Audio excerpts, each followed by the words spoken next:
Welcome to TEW 2016, the branding solution, and we are back here on Shockwave in the Go Home show before the final pay-per-view of the year, Tables, Ladders and Chairs. We are jumping into the pre-show, where we have our tag team champions, the Revival, get a nice win. Simple win, only tag team not really on the card tonight. Next up, we have Randy Orton defeat Marty Scurll and get injured.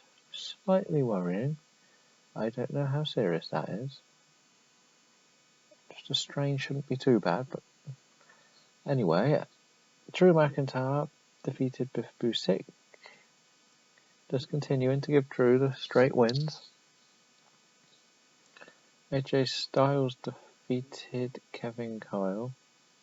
A bit disappointing. Usually AJ gets better matches. Then we have the most random team I could imagine putting together.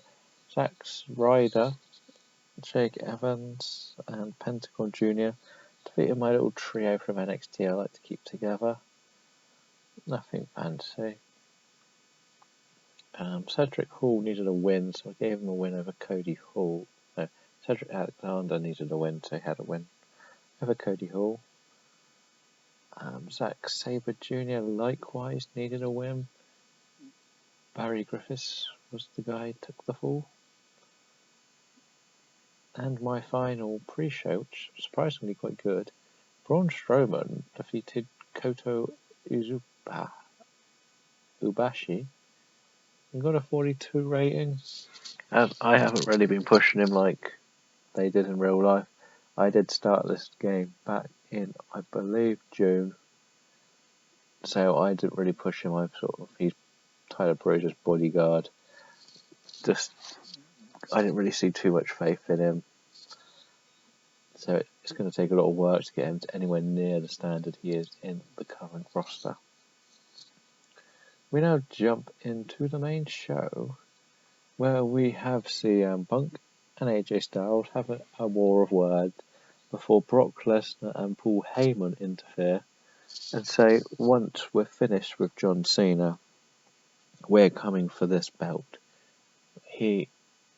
Brock Lesnar is a prize fighter. He wants the gold and to dominate this brand. And John Cena comes out, yeah, you have to get through me first. You can't see me.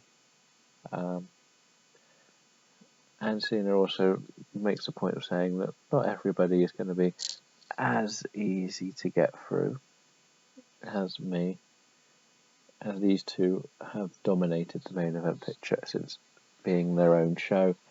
It's the second little round of fixtures as such they've had. Then we also have Randy Orton and Rusev coming out to stake their claims. And they've had a little bit of a run-in with AJ. But it's got enough of a tease to say that I could have a heel or a face win. So obviously if Punk wins, AJ will get a rematch. But if AJ wins, I think that's the end of Punk's title run picture for a while.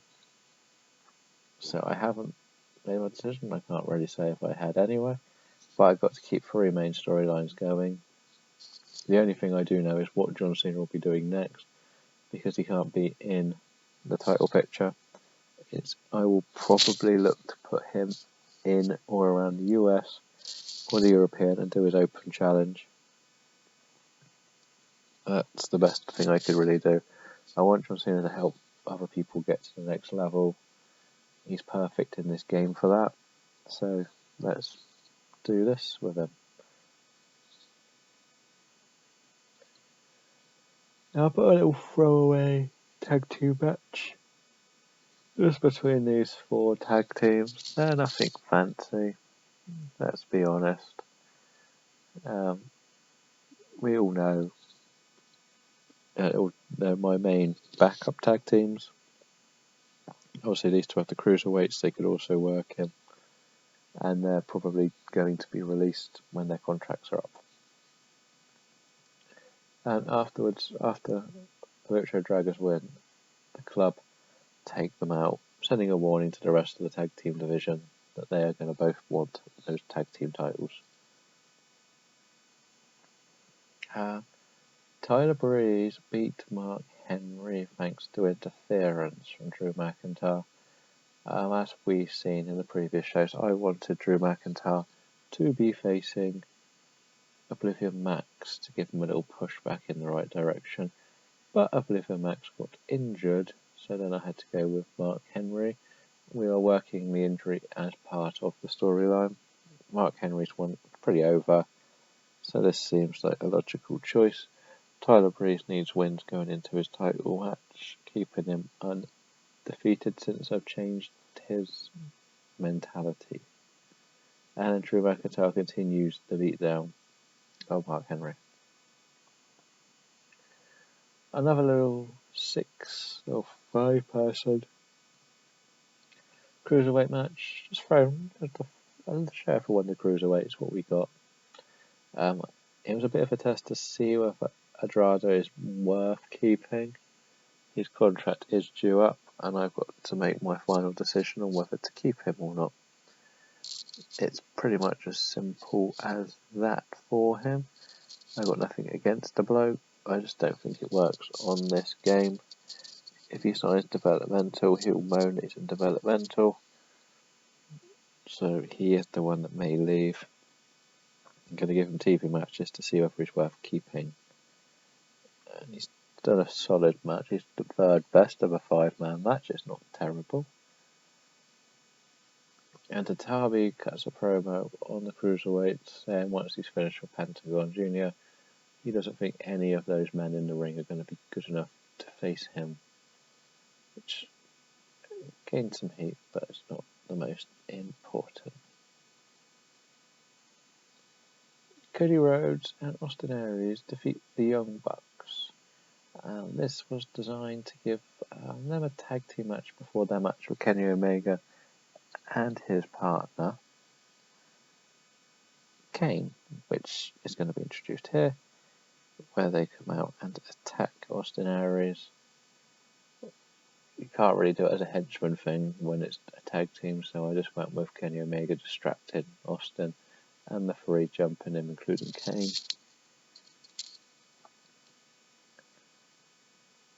And this was a nice 70, not bad for a 4-person tag team match, just to fill in some gaps.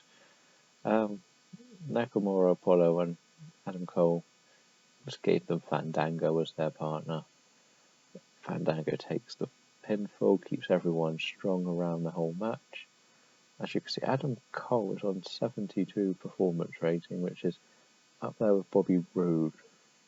So Adam Cole is ready to maybe pull the trigger on him getting a title win or a title match soon.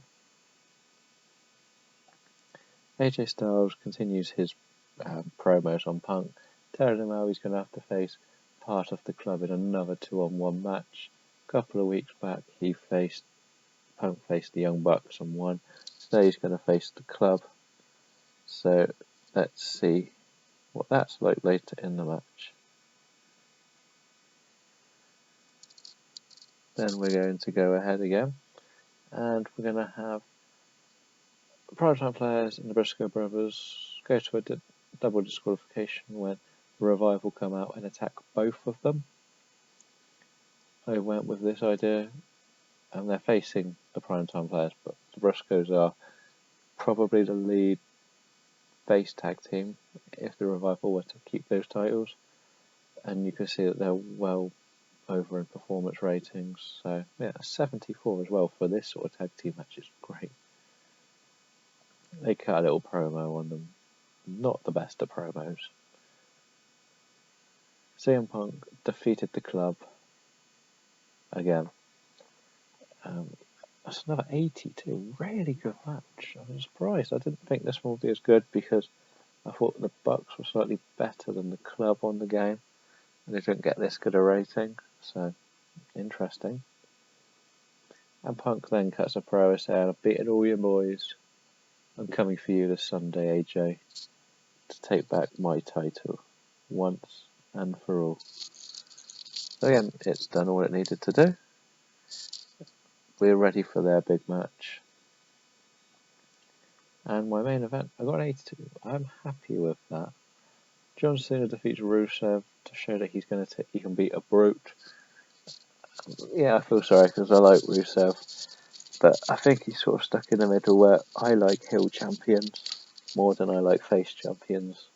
As you can see from most of my main event champions, obviously I got Rollins on Raw, and I've got AJ as a heel on here.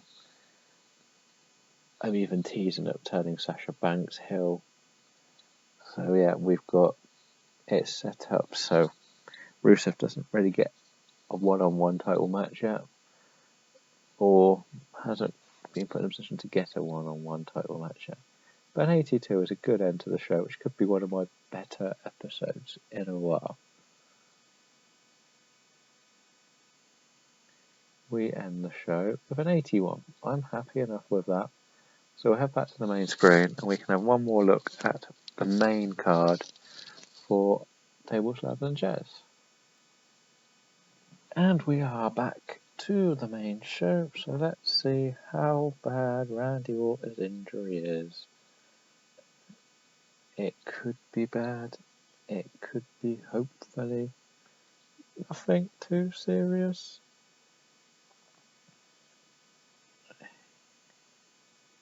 He can continue to work, but the match might not be as good.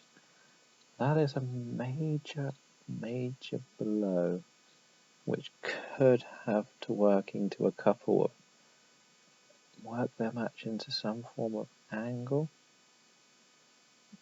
I will be giving Curtis Axel a new contract. I'm not too worried about the length of the contracts at the moment. He would like a pay rise, okay, he can have a pay rise, and so can Mr. Corbin. Money is something we don't have to worry about, so we're not going to worry about. Matt Hardy has been offered a contract. Slightly frustrating. And we know he can't accept, but I can't sign Matt Hardy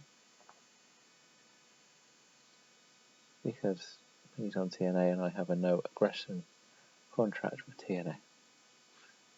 I want to keep it because I don't want them stealing any of my talent. So we have some good storylines going on here. I really didn't want to extend Rusev and Orton on much longer, but I may have to. God, that's a terrible one. I might have to get rid of that one. Creative meeting, who is hot? Suddenly, it's the women have joined us, but those three from from Shockwave, and they're not. Let's face it, none of them are really relevant. I could repackage Brian Kendrick to Shockwave. But we said pre-booking. We have Adam Cole, Tyler Breeze, Bubba Ray, and Cesaro in a four-way match for the European, an ultimate submission match, a three-way number one contender match.